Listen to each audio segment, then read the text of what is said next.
I'm on a quest to understand why beer is the most popular beverage on the planet.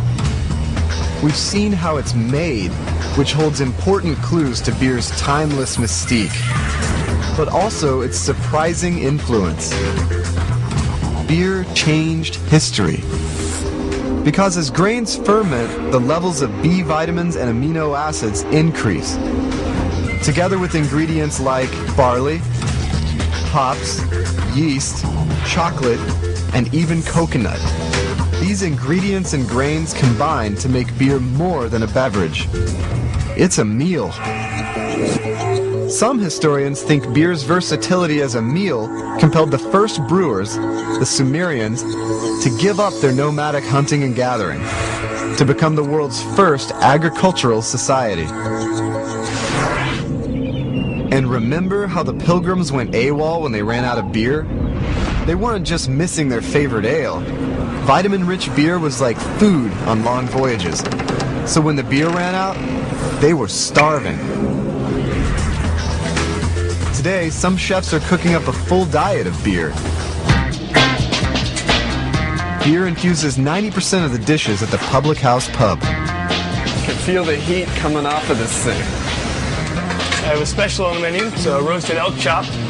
Roasted elk chop? Roasted elk, that's right. Okay. We're going to take some cherries right into the pan. And the beer. And the beer. A lot of cups worth, so that's perfect. Those are just going to soak in the beer a little bit and absorb some of the flavor? Absorb some of the flavor. It also helps cook off some of the alcohol. So why do you choose certain beers for different dishes? You know, basically what I do is we get to taste all the beers when they come in, which is part of my favorite part of the job. I get to use the flavors with what I think it's going to go best with. Cooking with beer may seem odd now, but the fact that it could carry so many different ingredients and tastes made it indispensable. Perfect. Scientists have isolated 1,000 identifiable flavors in beer. More than even wine. Let's put those flavors to the test on a beer tasting obstacle course. Dark Belgian. It's a little sweet, made with Belgian candy sugar. Yeah, I can taste that. It tastes like candy. Sour brown with cherries. Gets the glands going. This one is one of my favorites. It's an Imperial Stout or an American Double Stout that's brewed with coffee. Wow, that is bitter and dark. This is a real tough guy beer, huh? Just the type of beer I like. But since we're taste testing, shouldn't I be spitting out this beer like a wine? Well, there are a few schools of thought. One common theory centers on the taste regions of the tongue. You can spit out wine because it only affects the sweet and sour portions of the tongue. But with beer, swallowing allows you to fully taste the flavors and aromas, because the hops excite the bitter region which extends down your throat. However, scientists now believe each of the 10,000 taste buds in your mouth has the ability to detect all the basic tastes, including bitter. So there's one more reason for swallowing beer. We don't spit when we drink beer. Never spit. Never spit? No. Now, can you tell me why? Because we like the beer. We respect the beer enough not to spit it out into a bucket. Trying to make sense of beer's countless flavors, drink after drink, it's enough to get me, well, a little buzzed. I'll admit it, I'm totally confused. How many styles of beer are there out there? And there are literally hundreds of different styles from all over the world. But basically, you could break beer down into two categories to start with, a lager and an ale.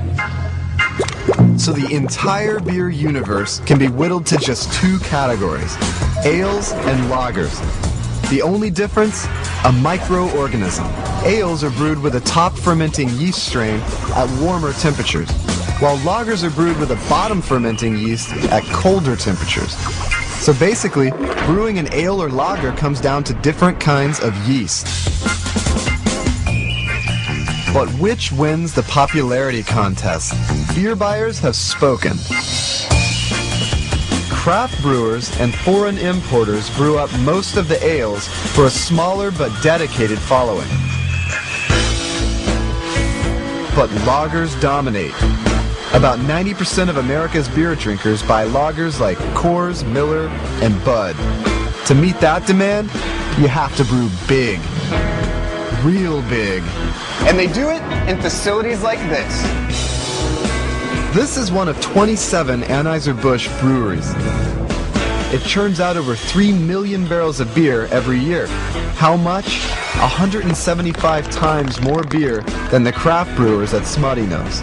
Is this where the Clydesdales are at? No. Look at these huge containers. This is a lot of beer. This is our lager cellars. About how many pints of beer do you think could fit in one of these? Each tank can hold 1,200 barrels of beer. 1,200 barrels. Yeah, and if you consider there's 31 gallons in a barrel, you can kind of do the math there. Yeah. This is how you should drink beer, right here. If 9 out of 10 beer-drinking Americans prefer lagers like Bud and Bud Light, what makes them taste different than ales like at Smutty Nose? On the outside of every bottle of Bud, it says Beechwood aging process. The beechwood is a clue. I'm like a beer astronaut. This is one small step for man, one giant leap for beer kind.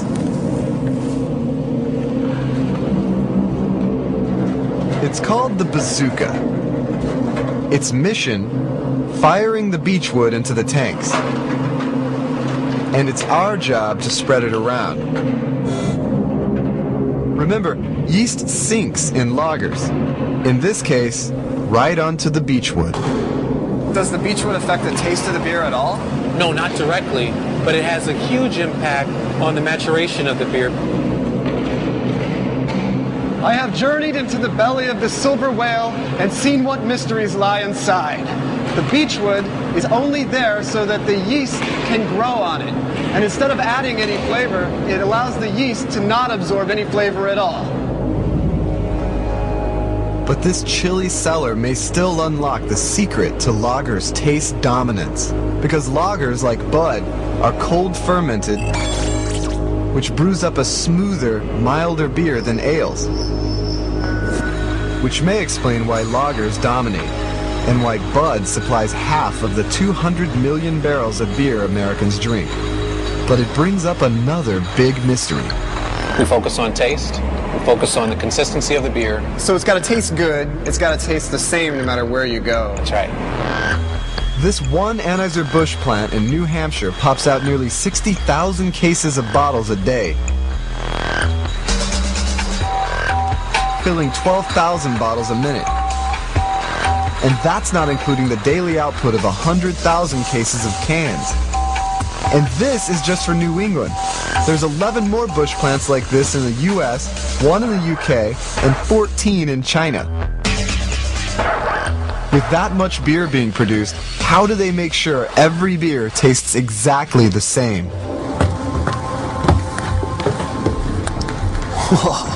Is this where you control all the beer robots from? This is where the brewers can keep an eye on the process from start to finish. So this is the brains of the whole operation. You got it. What if someone sneaks in here and they download all this information? Are they going to be able to brew their own? Brew Budweiser? No, not at all. Having a control system like this helps us focus on consistency.